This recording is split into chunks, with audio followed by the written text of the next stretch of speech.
Good morning, everybody. We'll let everyone kind of virtually trundle into this UCAS keynote session at our University of Leicester Teacher Conference. We'll be making a start in a couple of minutes' time. We'll just let you kind of refresh coffees and get settled down. We'll kick off in a couple of minutes' time once you've been able to enter the magical Zoom room.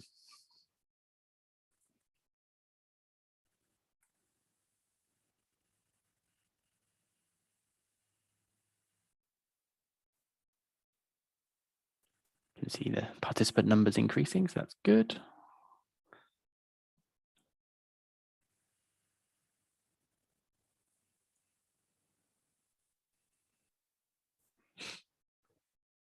So just give it a couple of minutes whilst people enter the room, and then we'll make a start in a second.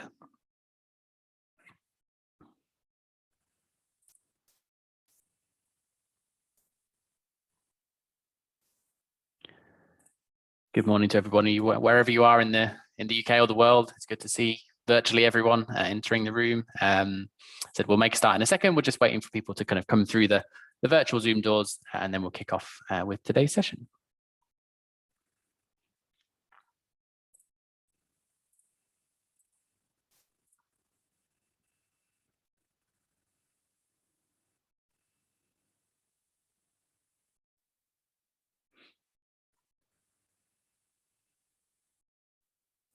Okay, I think we'll make a start, and I'm aware people can wander into the Zoom room as we've got the session going on this morning. Thank you all for joining us at our University of Leicester Teacher and Advisor Conference. Obviously, we're operating it slightly differently this year with a huge number of sessions across a number of weeks, with our first week being this week, and then we've got a huge range of sessions after half term all the way up until kind of early July times. So if you haven't yet been able to check out the full program, then please do. The rest of today, we've got sessions from BBC Bite Size and UniFrog later on this afternoon, with tomorrow sessions from UniBuddy as well. After half term, we've got a wide range of admissions panels from colleagues here at the university.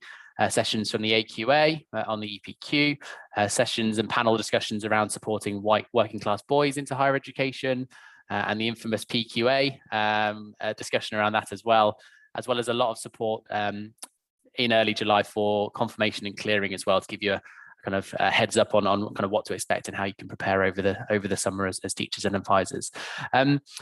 Just in terms of who I am, I'm Elliot Newstead. I'm the head of UK Recruitment and Outreach at the University of Leicester. We're joined today by Kristel from UCAS as Chief Operating Officer, and we're delighted to have Sander here today, and a big thank you to him for taking the time. We also have Louise and Sam from UCAS joining us after Sander's keynote address to deliver a really up-to-date guide on Apply 2022. And just for your reference, for those of you sitting in the magical Zoom room, if you stay seated in this magical Zoom room, and the session will be taking place in here, kicking off at 11:15. So there'll be a short break in the middle for you to top up teas and coffees, and then Louise and Sam will join us in this very same link as well.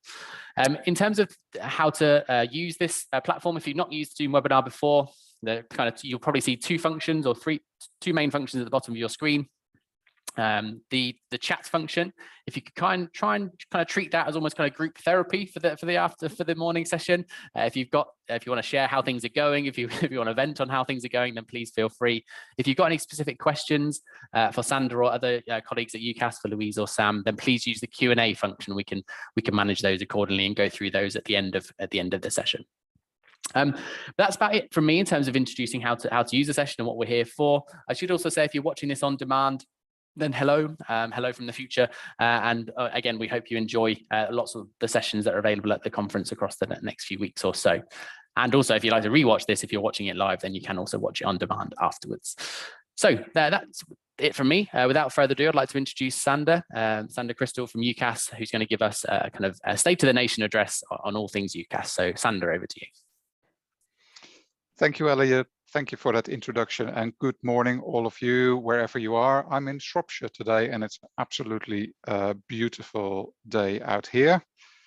So hopefully it is as well where you are. I am just blagging it a bit until I can share my slides. Here we go. So hopefully you can now see that, but do tell me if you can't. So good morning. I'm Kristel. I'm the Chief Operations Officer for UCAS. I've been in this role about a year, and I ran UCAS Media, which is UCAS's commercial arm, for 2 years before that. So there are really 3 things that I want to kind of share with you today. Before I hand over to my colleagues Louise and Sam, who will show you a little bit what our new application platform looks like. It's really about a reflection on the cycle, then kind of a reflection on what's happening in the sector, and particularly the future of the sector. And then last but not least, also kind of the things that kind of I'm sure are exercising teachers in this cycle as well. So first of all, just looking back at last year's cycle a little bit, and obviously was really challenging for all of us, also us at UCAS as well. But if you purely look at it from a numbers perspective, actually 2020 was a reassuringly normal recruitment cycle. So we had about 570,000 students, which again was up by about 5%, which is relatively normal. And also the thing that we were really worried about, that there would be a spike in deferrals, because applicants told us that they were really considering deferring. And we didn't see that happen actually. So 5.7% of deferrals is relatively normal. So at UCAS, one of the things that we do, we are keeping our finger on the pulse very much about what students are saying to us, but it doesn't always kind of translate into action necessarily.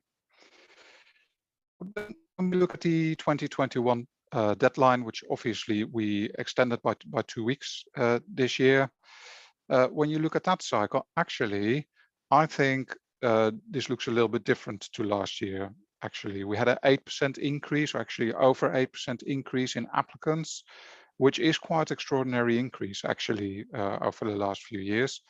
And there was particularly record demand from 18-year-olds. So up by 11%, and that represents 42.6% of 18-year-olds in the UK. And then particularly, and we will look at some differences in geography in the country. But for instance, if you look at London, actually London is close to 50% of 18-year-olds applying now, actually over 50%. But also we saw the mature demand go up as well, particularly in nursing actually. And I think we call that solace in HE effect, because I think particularly mature students are now looking at what does the economy look like, what do job prospects look like. And clearly a number of those more mature students have decided that now is the time to go into HE as well. Internationally, looking good, apart from the EU. So very clearly a significant drop in applicants in the UK, 40% fewer, particularly in Eastern Europe. So for instance, if you look at Poland, I think is now down by about 73%. So, you know, one can imagine that that's the combined effect of COVID as well as of Brexit. So want to keep a very close eye on over the next few years. So we always look at in UCAS, we always look at kind of the gap between those from the most advantaged and the least advantaged areas. And again, you know, good to see when you see that polar quintile 1 is those from the most deprived areas. Good to see that it's up again. However, the gap is not closing fast enough. So we did a report the end of last year, which showed that particularly for high tariff institutions, if we continue at this speed, closing the gap, it will take us 340 years to close that specific gap, which is clearly not good enough. So there's more that we as a sector and that we all need to do. So just have a closer look at the East Midlands very specifically. So the entry rate for the East Midlands was 35%.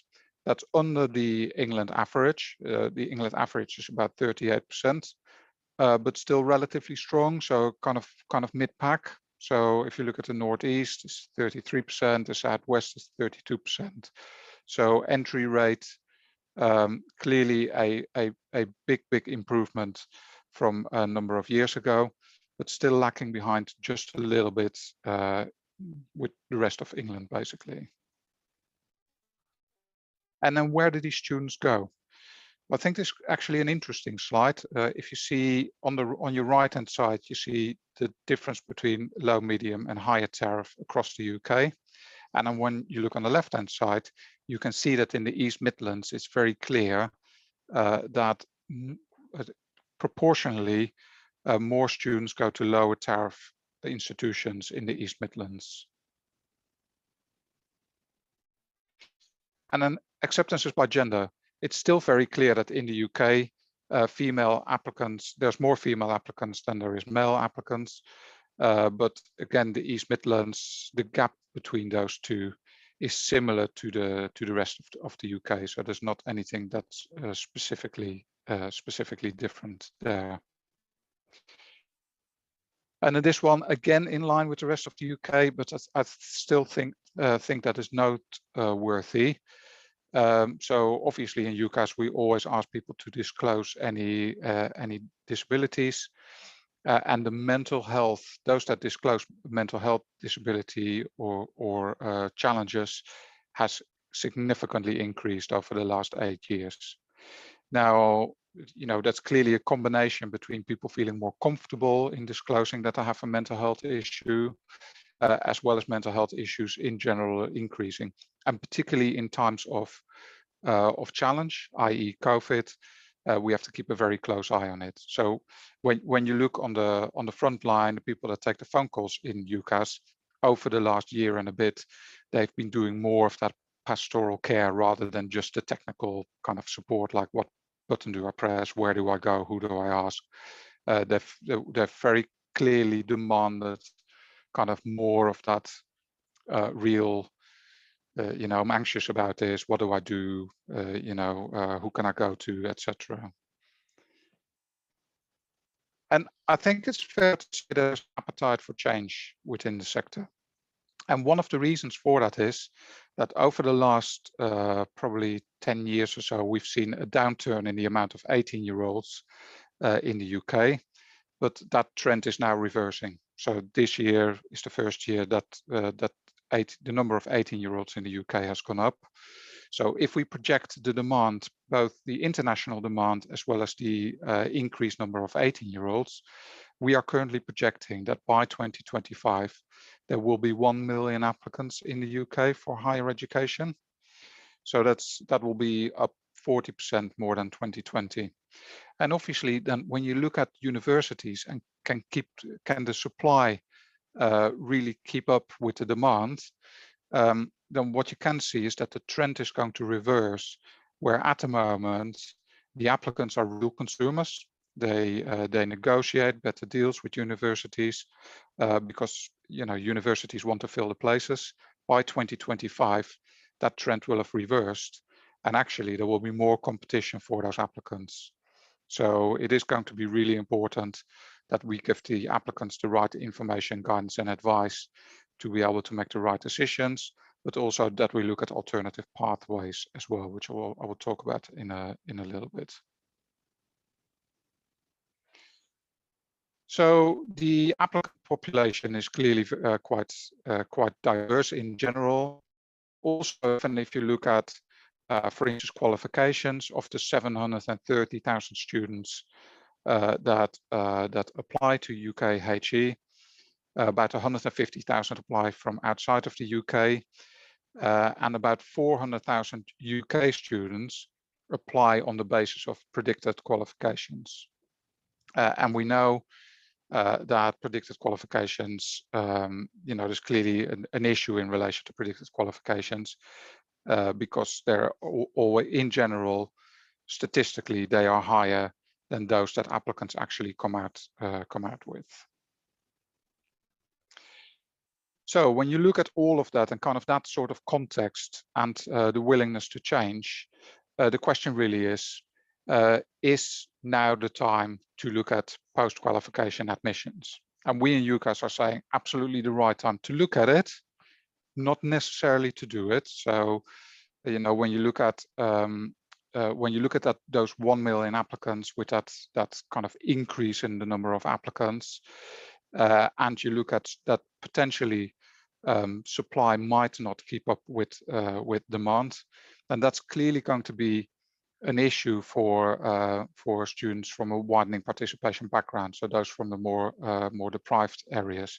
Because what happens at the moment, a lot of the near misses in the middle, so the courses that are available, the places that are available, kind of at the end of the cycle or at the back end of the cycle, universities look at kind of the context of those applicants. So if they come from a deprived background, they take that into account to their decision making.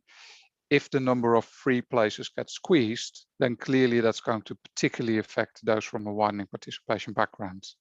And I think these stats here are quite stark, actually. So if that were to continue just as it is, we would only see 7.5% from the most deprived areas, which clearly is an issue. So within that context, it's absolutely right now to look at post-qualification admissions. So, and we kind of see it as a scale, if you will, that can go all the way from keeping things as they are, just improving them as we go, to a system where you have post-qualification decisions or post-qualification offers or post-qualification applications. And what we've said in UCAS is that if we were to do post-qualification admissions, and it's still a big if, then post-qualification applications would very clearly not work. It would squeeze the timeline too much. It could potentially result in having to change the start dates of universities to January, which would clearly be a big issue for all of us within the sector. And also it would particularly squeeze out those applicants from widening participation backgrounds, because they wouldn't be able to get the support that they needed to put their applications in. So if we were to do post-qualification admissions, then we would definitely opt for some sort of post-qualification offer model. So where you do apply like normal, you build a relationship with that university, but you will only get your offer after you've had your actual grades. So, however, there are absolutely benefits to having post-qualification, some sort of post-qualification model, but reform can absolutely not come at a cost of compressing the available time, particularly for advisors to be able to provide the support to students. So, in our response to the consultation, the government consultation, we very clearly said, yes, post-qualification offer making could work. However, there are a number of things that will have to be sorted beforehand before we would be supportive of that. And one of those things is that teachers could be made available, or advisors could be made available, to be able to support students in a model like that. And I think, as you can imagine, being teachers and advisors, that I think there's quite a lot to do there still before that would become a reality. More critical considerations, particularly that relationship building, I think is really important. So we see more and more students go direct to clearing. So more applicants go direct to clearing. So rather than put their application in for the January deadline, they just completely ignore that and they go straight into clearing, and they only make their applications when they go into clearing. But what we do see is that those that go directly into clearing, rather than build a relationship with a university beforehand, they are less likely to complete a course and be successful in that course. So I think that's absolutely a consideration, is that relationship building with that university will need to continue. So we sent what I think is a very interesting report. Actually, it's called "What Next? Student Choice," and it kind of looked at when and how students make decisions. And there was a lot in there, but I think the main things to highlight to you is that 1 in 5 students could not study a degree subject that interested them because they didn't have the right subjects to progress. And that's not just on A level, etc. level, but that already starts with GCSEs. Particularly when you look at courses, for instance, like medicine, where it's quite important that you make the right decisions on GCSE level and then on A level. That was a big part of those that said that they couldn't study the degree that they wanted. So that decision, making that decision early on, is quite important. And then 2 in 5 said that more information and advice would have led to them making better choices. So more information and advice, but also particularly earlier on in their studies. So I'm talking GCSE level. And actually what was interesting as well, that a lot of particularly applicants from affluent areas, which you kind of would expect to be fair, but from affluent areas, were already thinking about, and parents were already talking about, university at that primary school age, whereas people from more deprived areas didn't do that at that age at all. So if we really want to raise aspirations, it's really it's a generational issue rather than a, do you or don't you do contextual admissions. And then I think over the last few years, particularly the higher apprenticeships has become a real, I wouldn't even call it an alternative. It's a real option for applicants that want to go into higher education. But at the moment, a third of the applicants that replied to a survey said that they did not receive any information about apprenticeships from their schools. And actually, it's interesting when you look at this, that 88% of young people that actually considered applying to a higher degree apprenticeship actually found that it was extremely difficult, A, to find the information that they needed, and secondly, to go through that whole rigmarole process. However, on the positive side, those that have now gone into an apprenticeship actually say that was that was extremely beneficial, and for them it was the right decision. So more work to do. We published a bit of a paper yesterday, actually, where we are saying that UCAS clearly has a role to play in that as well. We need to make sure that applicants of the future can consider apprenticeships kind of as part of their whole consideration, rather than that it's something separate or an alternative, or it's not as good as going into a higher education course. So just kind of to finish up then with a few slides in relation to, so what does this cycle look like actually from a practical perspective? And like I said, my colleagues Louise and Sam will show you also what the applications for 2022 are going to look like. But this year, clearly, obviously a single results day throughout the UK, which is going to be interesting, particularly for UCAS, because we've never done that before. So we've done a lot of planning, very early planning. But for us, whatever happens in relation to appeals, clearly a lot of people are now saying that there will be great inflation, etc. So our principles still stand. So we have support for flexibility. We provide support not just in relation to the process, but also the pastoral care that I talked about earlier. And fairness is absolutely, for us, is most important. Fairness for applicants in the UK. So the support that we've already provided in 21, and I'm sure that you will know about this, I'll pick out just a few. So there's now visibility on grades of entry. So as an advisor, you can now see what the real entry grades are to universities, rather than those that are published by the universities. And Clearing Plus, which we launched last year, again, we've made significant improvements to that this year as well. So if a applicant is honest, they can sign up to Clearing Plus, and it can kind of be directly connected to those opportunities that are really, really relevant to them.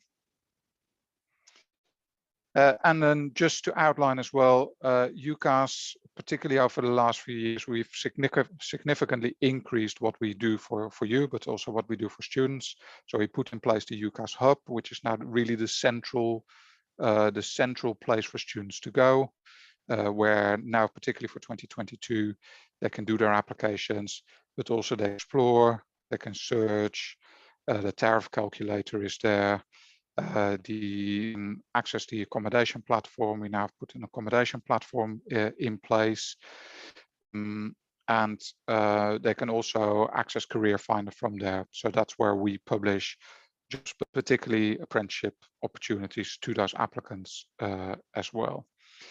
And then obviously, now that we can't do physical events, at least for the time being, we have significantly increased our investment into our discovery days, which is really the digital exhibition experience. And I have to say, we've struggled with some of the technologies over the last period, and we've just launched a new platform to do that on. So I'm very, very pleased to be able to say that those discovery days will be more comprehensive and also more efficient from now on as well.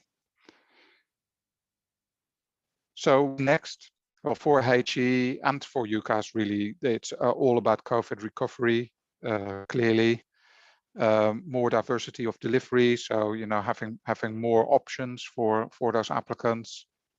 But also you might be aware that UCAS recently bought an international application platform as well, because we really want to have a better footprint in the international space. And then I think peer-to-peer is going to be increasingly important over the last few years. Clearly, last year we started a partnership with Unibody, who I think have a session with you tomorrow as well. But that whole peer-to-peer is way more important than that I can say, or even parents can say, or even advisors can say. So really learning from our students what it's really like to be in university and in that course is going to be more key over the last few years. So in summary, really, in relation to the numbers in this cycle, they look incredibly strong. Incredibly strong. We have more applicants than ever that want to go into HE. However, it's going to be absolutely a challenging cycle for you as teachers and advisors. How many appeals will you get? What strain are particularly high tariff institutions going to be under? Potential great inflation, etc. And then also a single results day on the 10th of August, which I think is absolutely the right thing for applicants. It makes it much clearer, much more transparent. It makes it much more fair across the UK. But there are some logistical issues that we have to take into account. And then the future is really about change. And even if reform doesn't happen, even if PQA, PQO, PQD doesn't happen, and government says, it's kind of, it's okay as it is. I don't think they will, but it's okay as it is. We at UCAS, and I know the rest of the sector, are absolutely determined to kind of reform the cycle anyway. And part of that is the improvement of our digital platforms, but also simplification of the cycle. So the amalgamation, for instance, of the decline by default dates and the reject by default dates this year is something that I think we'll probably see into the future as well. So simplification of the cycle is absolutely something that we will do, and that I'm determined to do with or without post-qualification admissions, frankly. So that's as much as I have to say. I will stop sharing and I'm very open to any questions or challenge. I love a bit of challenge. Famous last words. You're on mute, Elliot.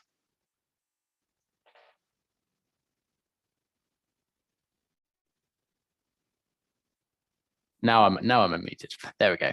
So hopefully you can hear me now.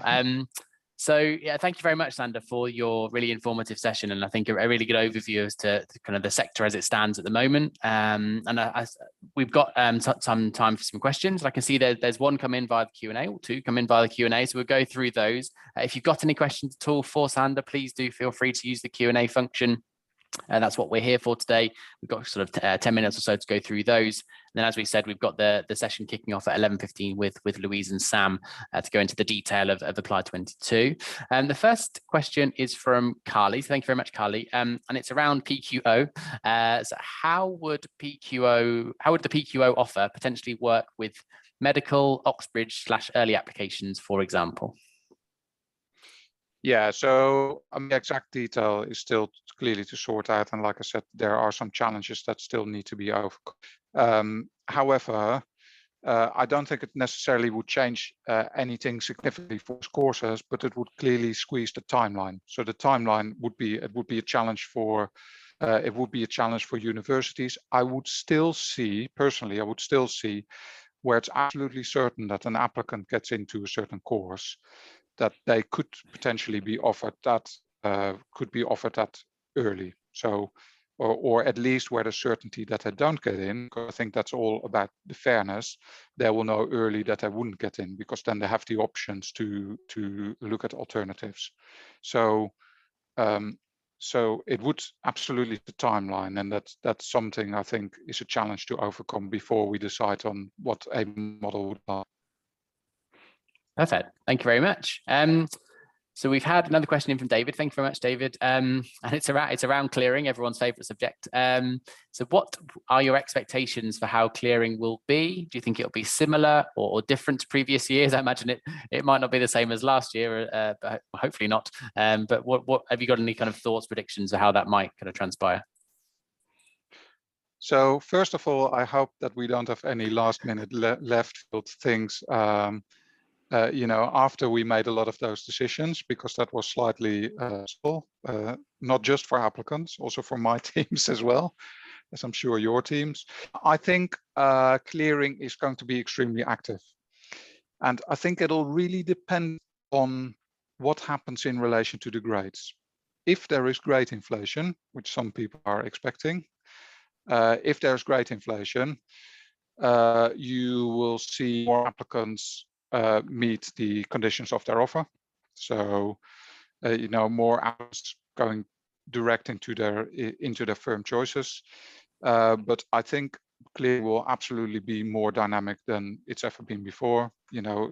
Clearing has already increased over the last few years anyway, even regardless of COVID.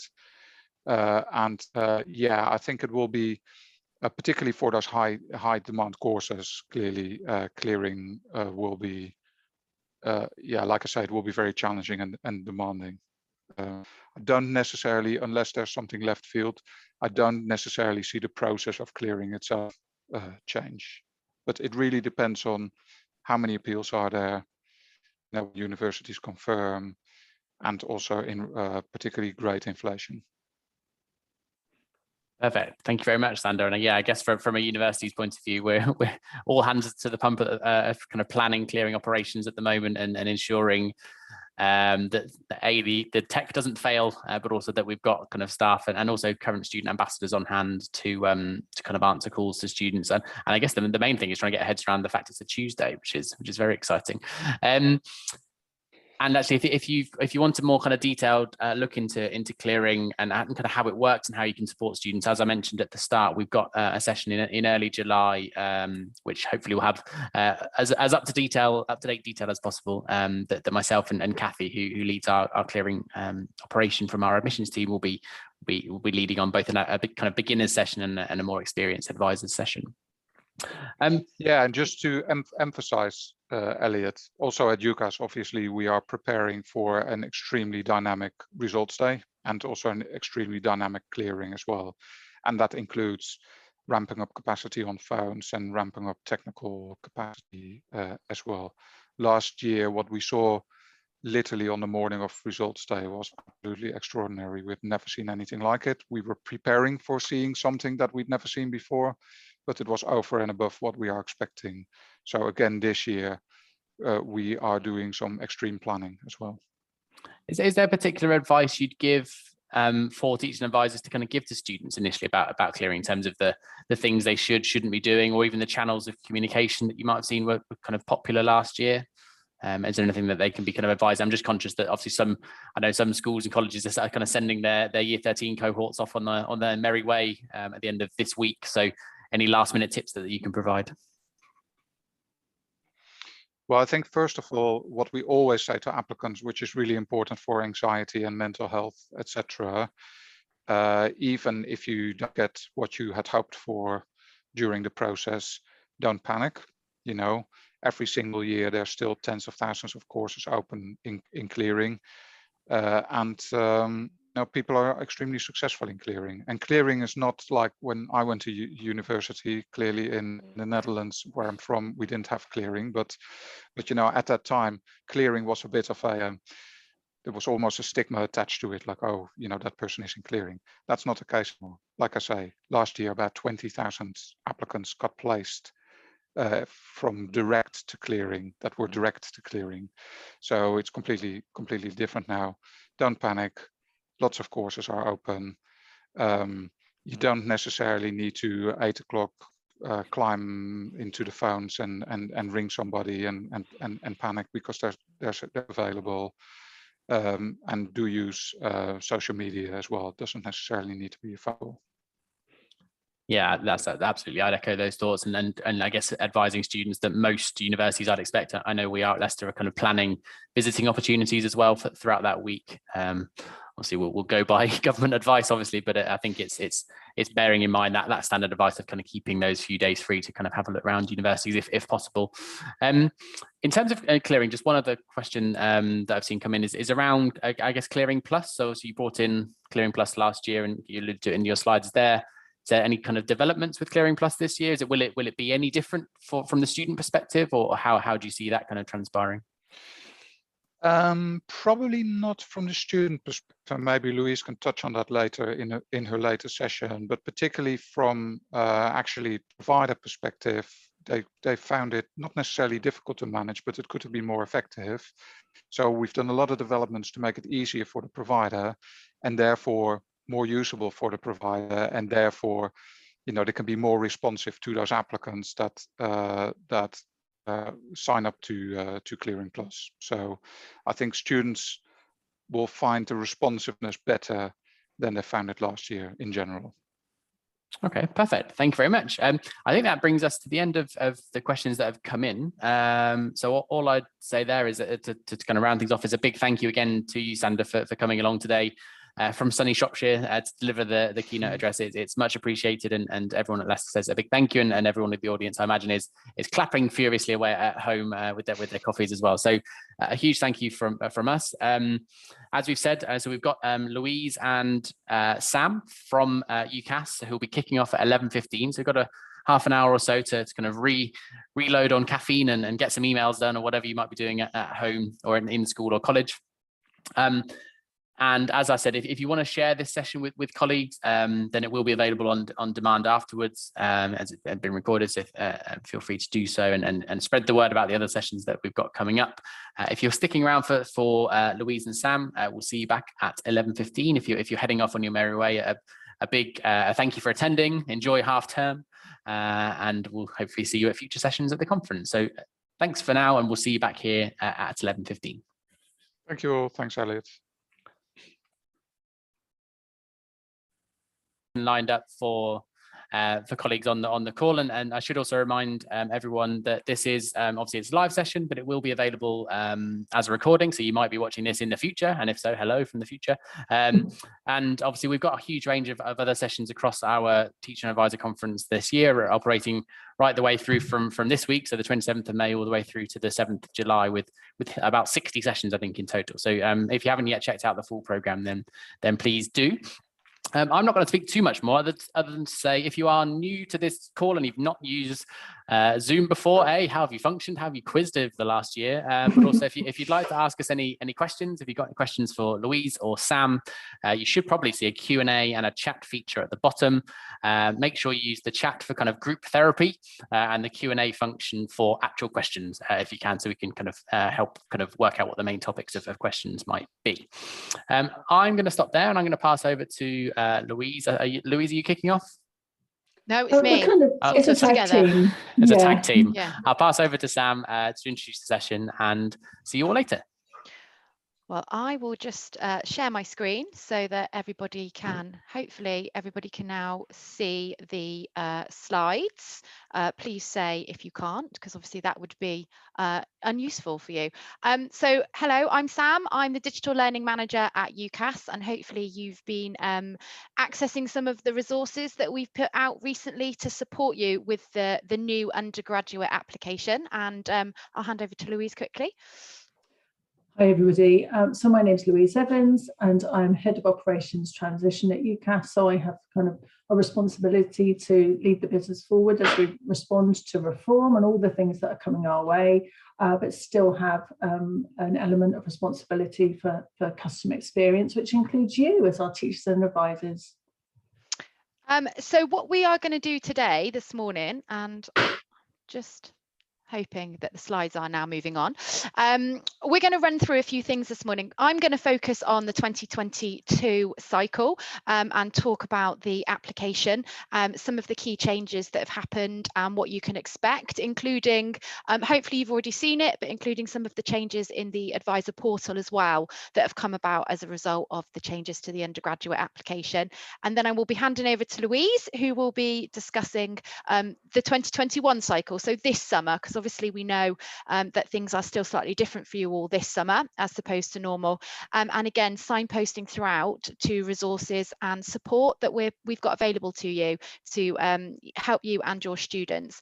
We will I'll keep an eye on the questions along with Louise throughout, but what we'll probably do is take most of the main themes and answer them at the end of the presentation. So please do ask your questions in the Q&A as we go along.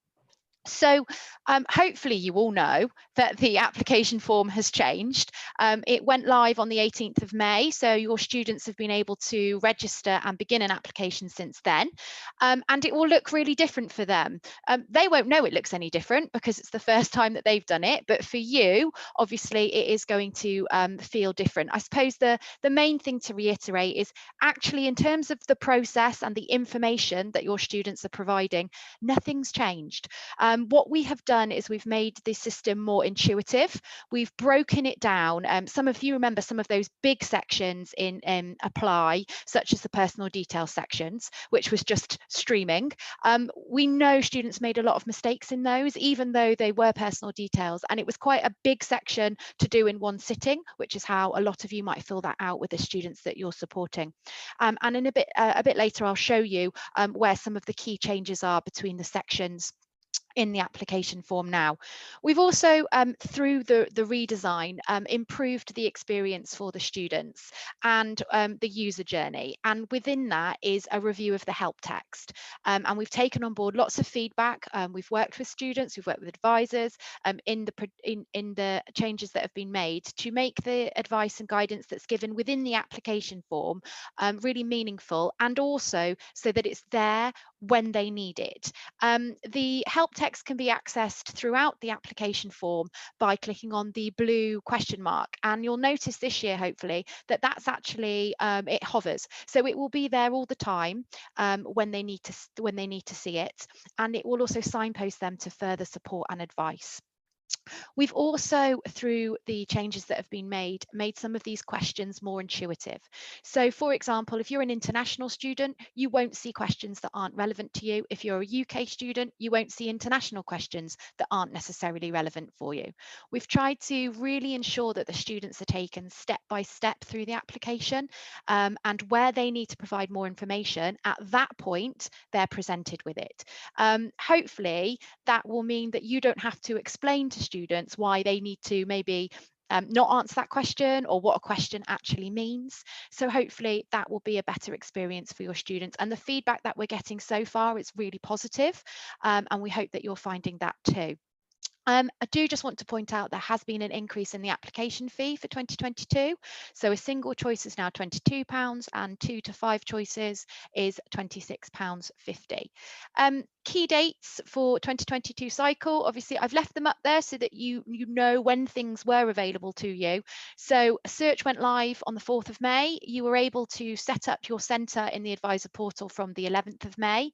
And as I said, undergraduate applications were available from the 18th of May.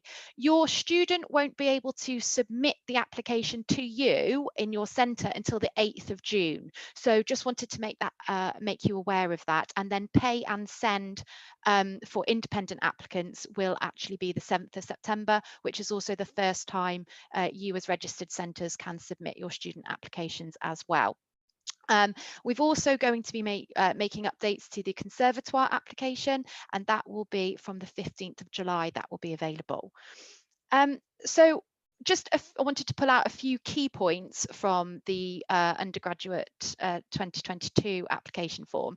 The main difference is where they access it from. So now all students will need to register with the Hub, which is our central place for students. And it's great for them to start their research in there. We've got some fantastic tools. If you haven't really made use of the Hub yet, I would really encourage you to look at how you can bring that into your the research stages for your early year 12s, even get some of your, if you've got year 11s or fifth form students, to be looking at that as well.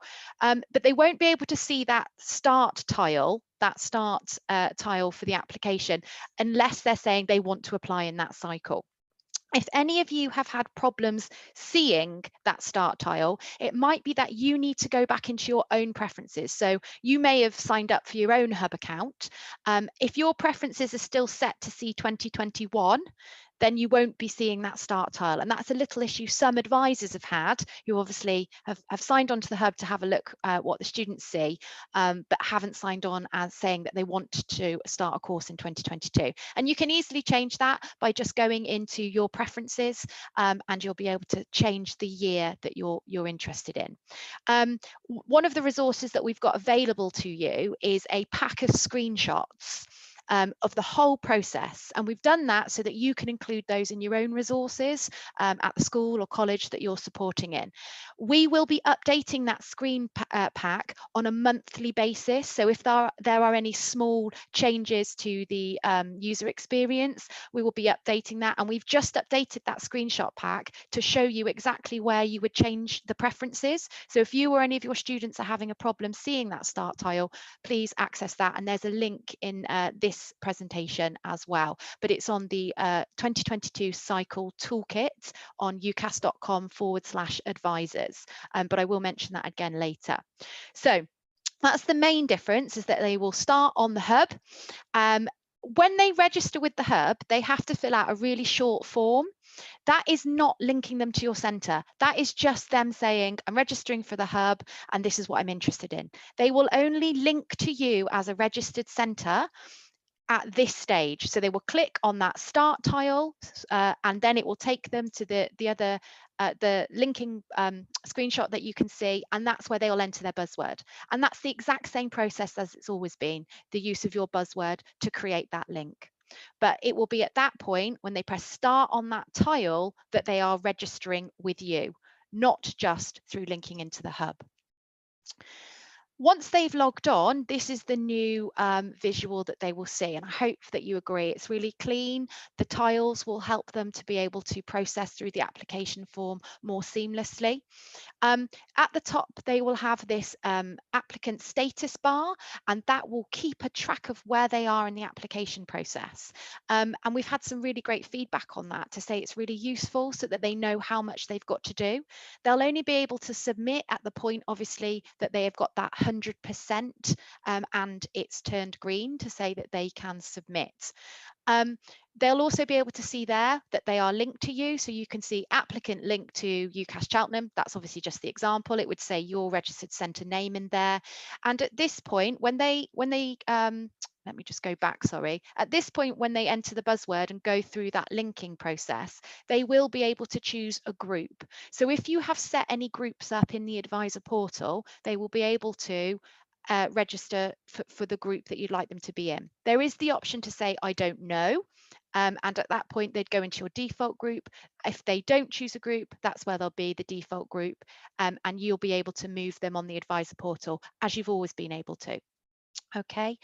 There is still the option for ex-students, because obviously they won't link to you through the buzzword at registration potentially, to request a reference only, and that will still go through to the centre management area for you to approve. And there is obviously still the option, if you like to help manage your ex-students through the whole process, they can link to you if they have your buzzword. So those processes, none of those have changed. Each of the tiles will indicate whether they are section complete or not section complete in quite a visual way now. So once they have completed the section, it will turn green. It will stay blue and have the word saying start this section if they haven't. Still really important, one thing to point out to your students, as it's always been, they must mark that section complete box at the end of each area once they've completed the information. That's the only way that it will register that that section's complete. If they go in and make any changes, they need to mark that section complete again. Again, that's not changed. It's just to reiterate, that's still a really important part of the process. This is an example of one of the dynamic questions that we've got. So for example, with residency details, depending on how they answer will then depend on the additional questions that they see. And again, in the screenshot pack that we've developed for you, you'll be able to see what some of those options are. I would still encourage you, if you're able, and we would always say make a dummy account yourself. You can register in the hub and you can start an application, just don't pay and send, obviously, and that will help you to understand how the new application is flowing. So if you haven't been able to access the test environment, which we had previously, now you can just go in and create your dummy application in the live environment, again, as we've always recommended that you do. So please do go in and have a look, fill out an application form as if you were one of your students to understand the process that they would go through. I thought it would be useful to call out the new sections and the order of the new sections now. As I've said, none of the actual information we're asking for has changed, but some of the sections have. So as you can see on the left-hand side, the current order of the sections in Apply 2021, you'll see that we've got more sections now. We've got 4 more sections, but that isn't more information. What we've done, as I've said, is we've broken down some of those larger sections, like the personal details ones, into smaller tiles on the application form. So new are contact and residency, nationality details, supporting information, and English language skills. They are sections in their own entirety this year, whereas before they were amalgamated in personal details or additional information, for example. So you can see there the additional sections. Students still need a personal statement, they still need to have a reference, and none of that process has changed. So just to reassure you, essentially what you're asking students to do is the same, it's just a different visual application form for them, and hopefully much more intuitive and easier for you to get them to fill it out. Here I've shown you the question alignment. So as you can see, most of the personal details section has been broken up. And I've put there for you where you can now find it. So if you're really familiar with the old application form, you might want to come back to this slide at some point just to remind yourself of where things have moved to. Essentially, we have broken it up to make it easier for the students to manage. Remember, if you'll only see the additional information, which is now diversity and inclusion. So you'll only see the diversity and inclusion tile if you are a UK applicant. If you're an international applicant, you won't see the diversity and inclusion tile. So again, it's the same process, we've just got different names for the sections. As I've already mentioned, a couple of resources that we've had available for you. So a full pack of screenshots that you can edit, so you can download, you can edit it, you can create classroom presentations, you can include it in your school handouts, and you can take the bits out that you feel might not be relevant for your cohort, for example. That is available to you in the 2022 cycle toolkit. We've also got some updated presentations, a parents' evening presentation, applying to university through UCAS presentation that you might want to use in assemblies or tutor time, for example.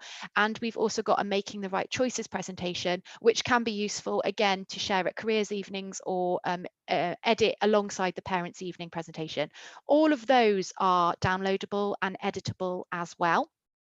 We've also got some student packs, and we've developed the student packs to help you use the hub for research. So what we have done is we've included some of the hub widgets in those student packs, and this is for the early stages of research. There's 4 packs, including a pack about apprenticeships, and if you've seen our recent report, then you'll know that students are looking for apprenticeship information and guidance, and the packs contain short self-led activities which can be used in amalgamation with the hub and across UCAS.com. There's lots of links in there. They're in Word, so again, you can edit them or you can upload them to your own homework environments, virtual learning environments as well. We've got some witch guides, which are signposted from the toolkits. We've also got some lesson plans and PowerPoint presentations, which are more conceptual about use of the hub. So very much getting students to think wider about researching and what they might do in the careers that they might have. And we've also got some updated handouts and resources about the application process. So if you haven't already looked at our toolkit, please do. Hopefully everything that you need to get the students ready for 2022 is in there. If there isn't, then obviously please get in touch and let us know what you think's missing, and we will look at updating those. But I just wanted to reiterate again that the screenshot pack, because we are now working, and I hope you'll have seen this with the advisor portal improvements since its launch, we will be updating the screenshot pack once a month to take into account any small changes that might have happened with wording, for example. So please just be aware that it might change, just in case you are obviously updating your own resources. I just wanted to, before I hand over to Louise, call out about what to expect in the advisor portal. Nothing huge has changed. Obviously, we're communicating out to you all the time through the advisor newsletter about changes coming up. If you're not registered to receive the advisor newsletter from UCAS, then I would really encourage that you do that. That is where we publicise everything about webinars that we're running, changes to the advisor portal, resources that we're producing, and it's the best way for you to stay up to date. The advisor portal, as you can see from this screenshot, has now been updated to reflect the new order of the undergraduate application for 2022. So when you're talking about a section, it will be the same as what the student is talking about, to hopefully mean that those conversations don't get lost in translation. So you are going to have the same sections presented to you, which means that you can continue to track them in the way that you always have. And that is both on the applicant status list, but also actually in an individual application. You can see the student progress will be reflected to match the sections of the new application form. I just wanted to make you aware of some improvements that have taken place in the advisor portal and a couple that are coming up. So we are hoping to introduce the ability for you to email groups of students. I know you have been requesting that. We are hoping that that might be in for summer 2021 to support with confirmation and clearing, but it will then also be definitely in there for the start of September to actually help you manage the 2022 applications after the 7th of September. So we're hoping for the summer, but definitely for September. To remind everybody that now there will not be the student track column, so showing that they've opted in. Students do not have to tick an opt-in box anymore. Essentially, them putting the buzzword in is that consent piece. That is them agreeing for you to manage and track their application from pre-submission all the way to post-submission. So by putting the buzzword in, they are linked with you and you will be able to follow their progress through the advisor portal. We have improved the return to applicant functionality. So obviously that will be an automated email to students, but an improvement is that they in the email will be able to see the message that you've written to them. So if you've returned it to a student for a reason, you want them to make an improvement, they will be able to actually see that message in the email, because we know sometimes that communication was getting lost. And the message is being extended to 4,000 characters because you might have quite a lot to tell them. The advisor notes as well has also been extended to 4,000 characters, and applicants now will need to self-serve their own password reset. So again, they've always been able to do that, but it is now the only way for them to reset their password is by using the forgotten password link, and that they can do that themselves. I hope that that's been a useful overview of the new changes. I'm going to hand over to Louise now, and I'll look through the questions whilst Louise is talking about the summer, and then we can come back to some of the key ones at the end. Thank you, Sam. So much as the focus of this session was very much on 2022, we thought that you would probably like to have some reassurance about the summer. So we're just going to reiterate this is information that we have already shared with you, but we just want to reiterate it, and be here for you as resources if you have any questions. So, looking at the cycle and the key dates, we've passed the 20th of May and we're approaching the 10th of June, where replies to offers will be due from all applicants who applied by the 29th of January. 30th of June is where we see the main scheme close. For those of you that have been around for a while, these next few dates will be fairly familiar with you. If you're new to UCAS, the main scheme closes on the 30th of June, and then clearing opens on the 5th of July. So it's always been the case that clearing is open perhaps earlier than that public perception is of clearing just being one day in August. So extra then will close the day before the 4th of July, and then we move to the 10th of August. So for those of you, if you've missed it, and hopefully you haven't, you'll be made aware that we have, for the first time ever, both SQA and JCQ results days being on the same day. So that's going to be a big day for everybody, but we also hope that, we'll have the opportunity to, serve all of our customers effectively in that one day. I think it's a much better approach than perhaps was initially suggested in having separated days across the summer. So with that one day, we've got that focus as a sector. So that's a Tuesday, excuse me, which is new to everyone. Results days are normally that Thursday. So again, be really interesting to get your feedback post the event on how you found, supporting applicants on that Tuesday. And again, from Elliot and Dan, our colleagues at Leicester, we're really keen to know how they manage results day on the Tuesday and the following days that they'll have available to them to support applicants.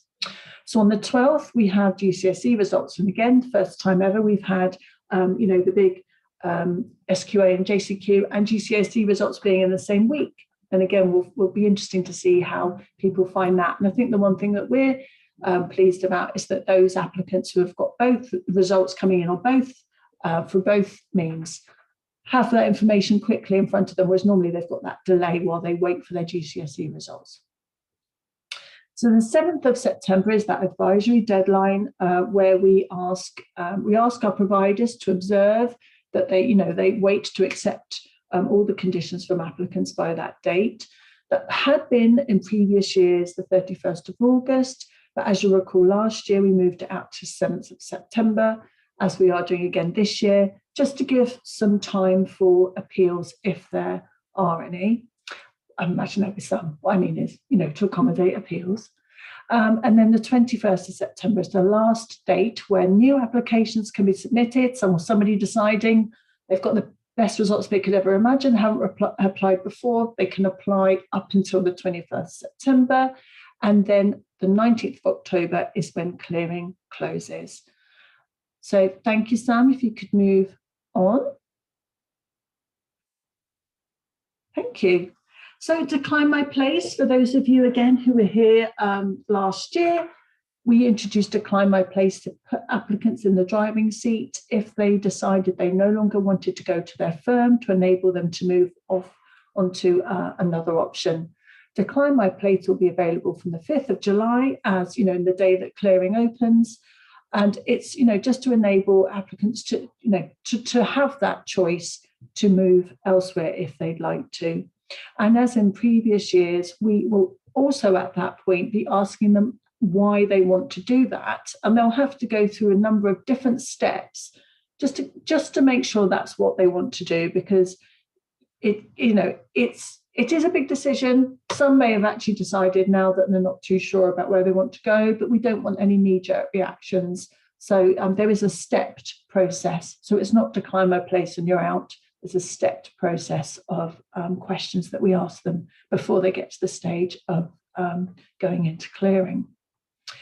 Next slide, please, Sam.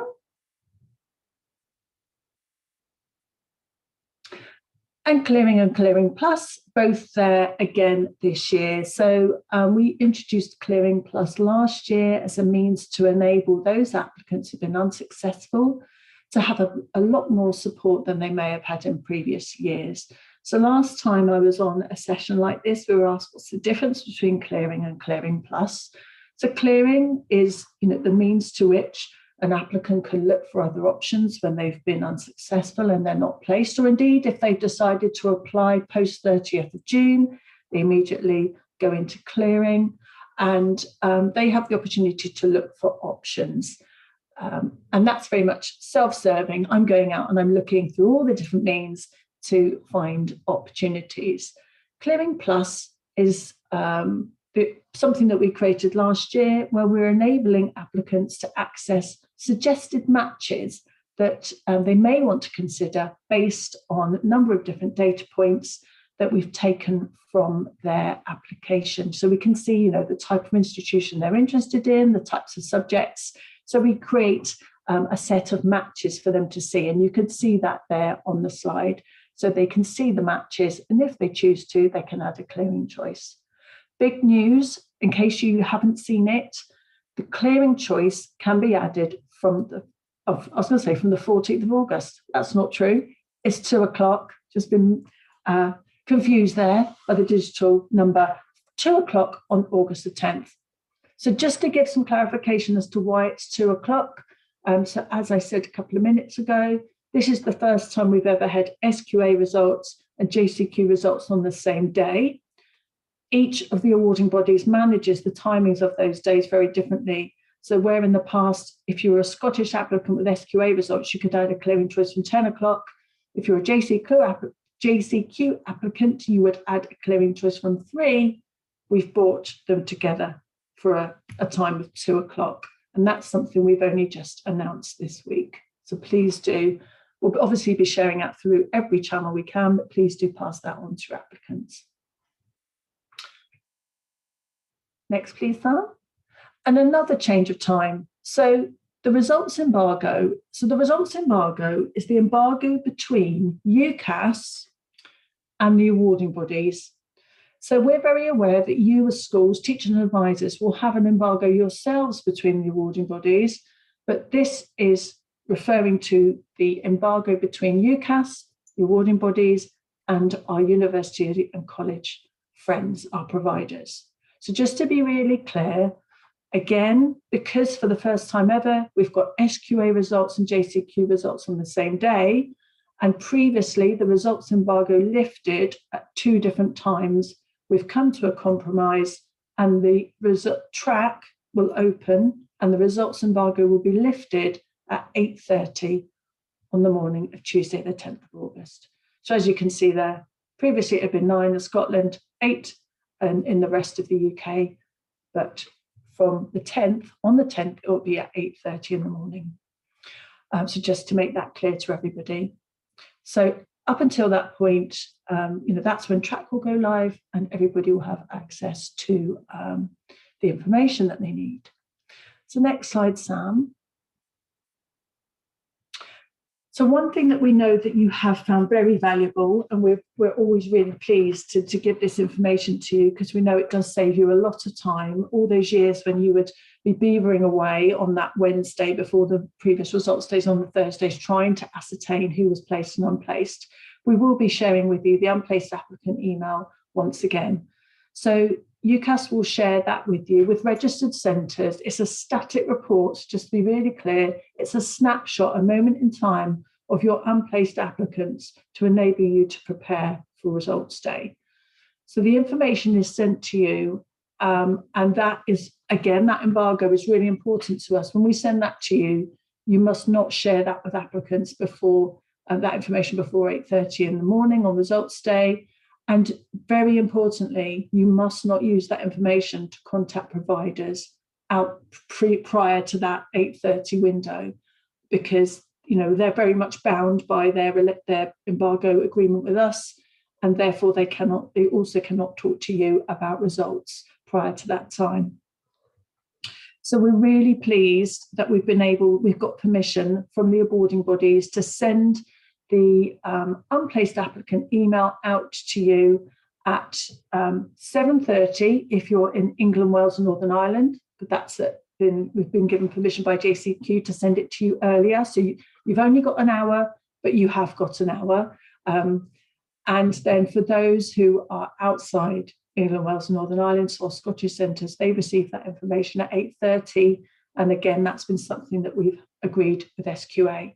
So the one thing I will say, and I'm sure that it's probably hard for you to kind of picture the number of meetings and discussions that are going on behind the scenes to try and get to ensure that you could have this unplaced applicant email, because there was a point where we weren't sure we'd be able to do that for you, and also to then agree what time it's sent. So, I appreciate that you have had the information earlier in the past, but we're pleased that we can get it to you at least an hour earlier.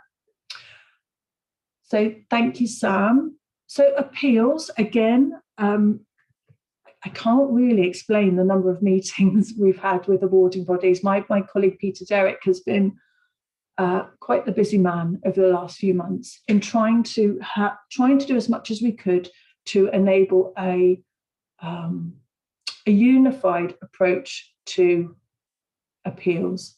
But of course, we are we're all devolved now, and our nations are able to make their own decisions. So here we have some slightly different approaches to appeals. I'm not entirely sure because I can't see where you're all from today, but we have different approaches from the nations. So England and Northern Ireland will not be sharing provisional grades. So all appeal stages will be available to applicants from the 10th of August. In Scotland, provisional grades will be shared. And again, those appeal stages will be available from the 10th of August. And then in Wales, they are sharing provisional grades, and centre-based appeals will start in June or July. We've not got the exact date yet. And then the larger appeal process will where applicants can approach WJC and the qualification Wales will be from the 10th of August. So you may all be from the Midlands, but wherever you're from, there's a slightly different approach across the nations. Next slide, please, Sam. So the advisory deadlines to meet conditions. I know that this is can sometimes be a bit of a bugbear for you as advisors and for your applicants. So it is very much advisory in that UCAS does advise HEPs, the higher education providers, to allow applicants until the 7th of September to meet the conditions of their offer.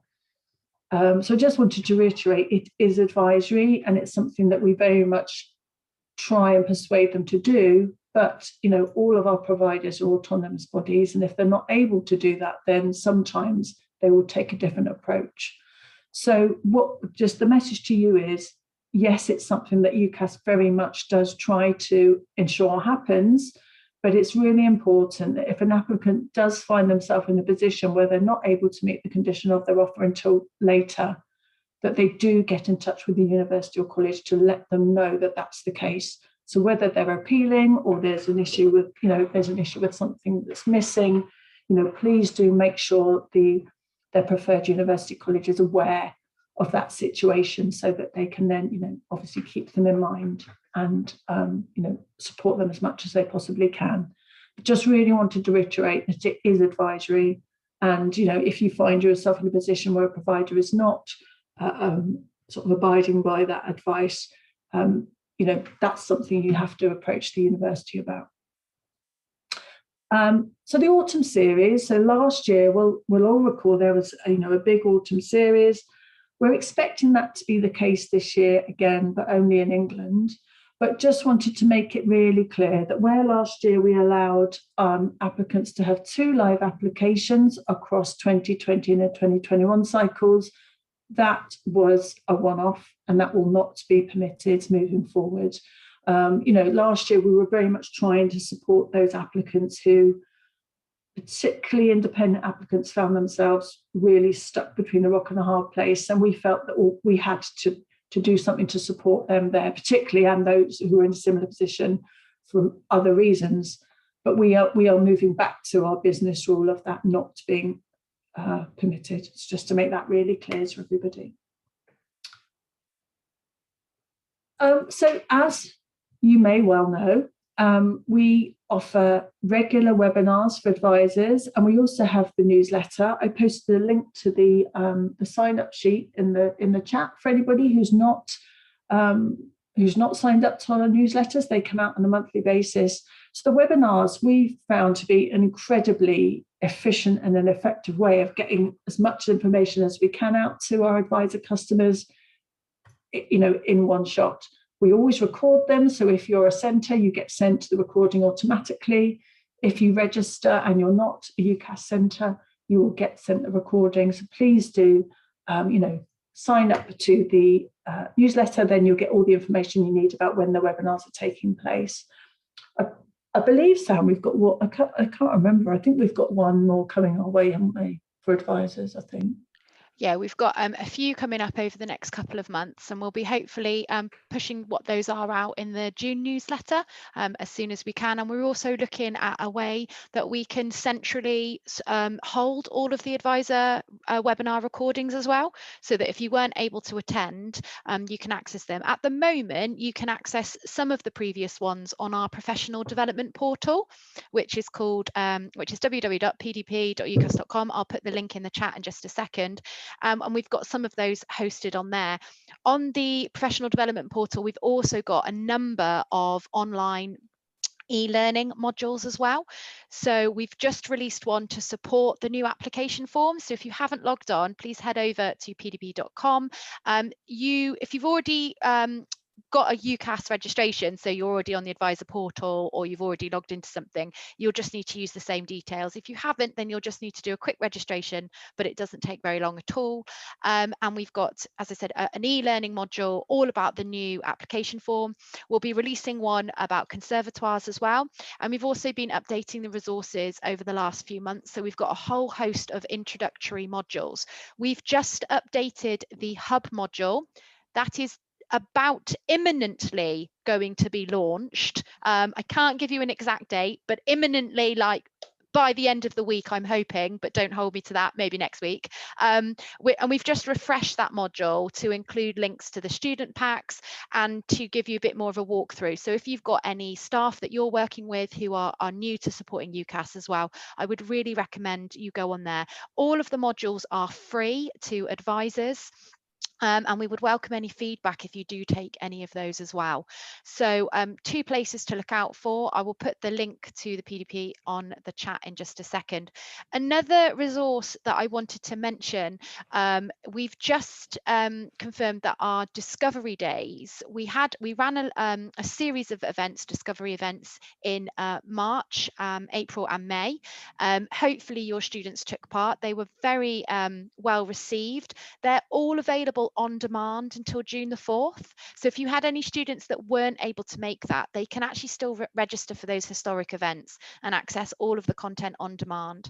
And also now you are able to start registering for our Discovery Week, which is from the 22nd of June. And that's going to have a whole host, again, slightly different formats to the ones that we ran in March, April and May. It's going to be a whole week of events with various different live content, including some for parents, hopefully, and also some on-demand content. And I will also put a link in the chat for that sign up as well. Emails were sent out about that earlier this week or at the end of last week, I believe. So hopefully you have seen that. So lots of things at the moment to help you get your students ready and to start thinking about the application.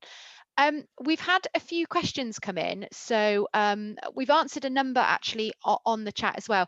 Thank you for the feedback that's come in. That's really great. It's really useful to hear anything that you're experiencing. So you can, if you've got any feedback now, you can pop it in the chat. If you're going through the application form with your students, or you're having a look, you can use the feedback functionality within the application form, and that comes to us. And we do, just to reassure you, we do review it all, and it does go to the correct team. So whether that's you're reviewing something on the website, something on the portal, or something actually on the application form, it does get read. I read a lot of it, and it gets forwarded on. So your comments are really important because you're using it all the time with your students. So thank you for that feedback that's come in. Just wanted to pull out one question about having issues registering with the same email address. We will pass that feedback on, but because obviously it's a joined up approach now, a single sign-on for the whole process, Herb application form, it's obviously connected to the email that you've registered with. So it will be probably unlikely that we'll be able to make it that one email address can have multiple applications, because now the hub is connected to the application, they're not separate. They all have to, there has to be a single source of identity and identifier, and that is often the email address. So we will pass that back on. There is nothing stopping you, as you've done, creating two accounts if you need one in one state and one in the other, which I totally understand. I have a number of accounts for doing training on. So just to reassure you, if you do want to register with more than one email address, then that is possible, but we will take that feedback on. We've had a question about obviously prompts for not EU and rest of the world students, non-UK nationals, to do with student finance. We are working with UK CESA to look at improving and extending our information and advice on this area, and we will be looking to push that through to the application form as well. So there is some help text there at the moment, but yes, that is an area that we are working on. We know obviously it's a concern for students at the moment, non-UK students. So thank you for that feedback, and yes, we are looking at improving the information, support and guidance, but not just in the application form, but across the website as well. And thank you for everybody who said it's looking really good. I hope that you are enjoying the new experience. We've had another question that's come in, which is about just thinking, Sam, Jemima's question and Isabella's question, one of the ways in which you can ensure that applicants don't put incorrect qualifications in is to create a qualification shortlist, isn't it? Yes, so a qualification shortlist can be created in the advisor portal. You can put up to 21 qualifications in centre management in the advisor portal, and when you go through to the new application form, where it says most popular qualifications at the moment, that title won't change. It will still say most popular qualifications, but it will be the ones that are specific to your centre. So we've had a question about obviously the search facility for the BTEC. I will pass that feedback on, but in the meantime, you could obviously make sure that the different BTECs that you are running are on the shortlist. Likewise, it does help prevent errors in that area. If you are unsure about how to create a qualification shortlist, then on the professional development platform, we have some free online training about the different areas of the portal, and within that includes how to create a qualification shortlist as well. We had a question. Sorry, I was just going to say, Sam, I think it's really interesting because, you know, often a student will be studying what, say, you know, I don't know, BTEC in sport. That's what they'll be looking for. Whereas, you know, you may want to just clarify with your examinations officer exactly what the title is, and to make sure that they have that exact title.